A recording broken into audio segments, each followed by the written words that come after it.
Malabar home appliances and home needs Pandikkad മേലിയങ്ങാടിയിൽ പ്രവർത്തനം ആരംഭിച്ചിരിക്കുന്നു. മലബാറിന്റെ 2 ഷോറൂമുകളിലും വമ്പൻ ഓഫറുകൾ ഒരുക്കിയിരിക്കുന്നു. എല്ലാ പർച്ചേസിനും 5% മുതൽ 60% വരെ ഡിസ്കൗണ്ട്. ഫുട്ബോളാണ് ലഹരി എന്ന സന്ദേശവുമായി തുവൂർ ഗ്രാമപഞ്ചായത്തും പാലക്കൽവെട്ട ടീം പോസ്റ്റും സംയുക്തമായി ഫുട്ബോൾ ടൂർണമെന്റ് സംഘടിപ്പിച്ചു. വെള്ളോട്ടുപാറ ടർഫിൽ നടന്ന ടൂർണമെന്റ് ഗ്രാമപഞ്ചായത്ത് പ്രസിഡന്റ് സിറ്റി ജസീന ഉദ്ഘാടനം ചെയ്തു. ലഹരി മാഫിയയെ പിടികൂടി പോലീസിൽ ഏൽപ്പിച്ച തെക്കുംപുറം ഗാലക്സി ക്ലബ്ബ് പ്രവർത്തകരെ ചടങ്ങിൽ അനുമോദിച്ചു.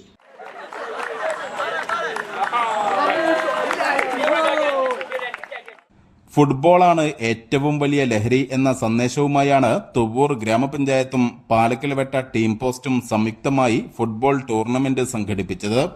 ലഹരി ഉപയോഗിച്ചവരെ പിടികൂടി പോലീസിലേൽപ്പിച്ച തെക്കുംപുറം ഗാലക്സി ക്ലബ്ബ് പ്രവർത്തകരെ ചടങ്ങിൽ അനുമോദിച്ചു.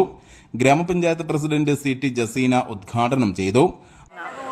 ഫുട്ബോൾ ടൂർണമെന്റാണ് ഇപ്പോൾ ഇവിടെ നടക്കുന്നത്. ഏതാണ്ട് 14 ക്ലബ്ബ് അംഗങ്ങളാണ് ഇവിടെ പങ്കെടുക്കുന്നത്.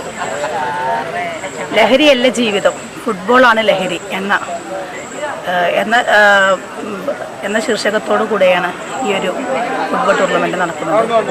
പങ്കെടുത്ത എല്ലാ ക്ലബ്ബുകൾക്കും എല്ലാവിധ ആശംസകളെയും അംഗങ്ങളായ NK Nasar, Salimbapputty, team post പ്രതിനിധികൾ തുടങ്ങിയവർ പങ്കെടുത്തു.